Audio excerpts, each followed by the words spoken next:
Okay, we're recording.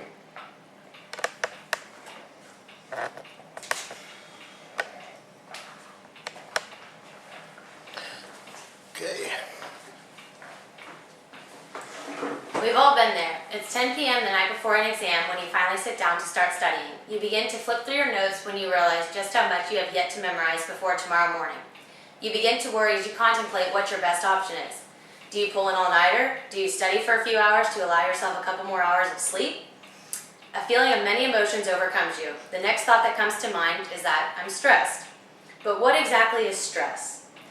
Stress is the body's natural response to circumstances that make you feel threatened. However, according to the American Institute of Stress, there is really no clear definition of stress. That is because stress is a highly subjective phenomenon in which it affects every individual differently. When you feel danger, your body recognizes this and goes into the immediate response of fight or flight. This is the stress response, and it's your body's way of protecting you.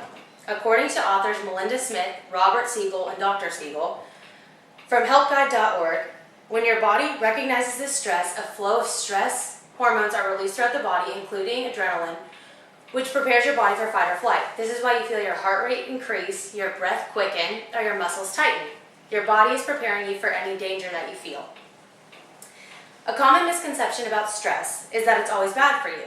This is not correct, and in fact, it is actually good for you. Take, for example, the loud siren of the fire alarm going off. Your body releases the stress response as to prepare you for a quick exit from the building.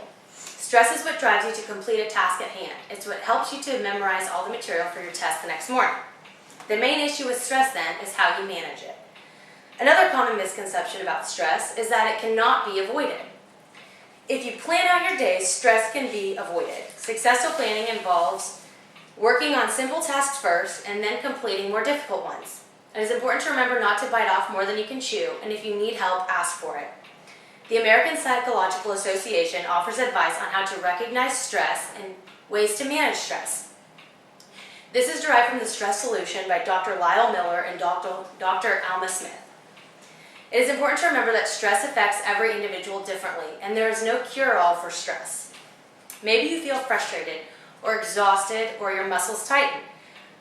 You must first recognize what the feelings are when you hear yourself saying, I'm stressed. Next, you must identify your source of stress. Maybe it's finances or your family or too much going on at work. Once you know what is triggering your stress signals, you can then learn what methods work best for you to manage them.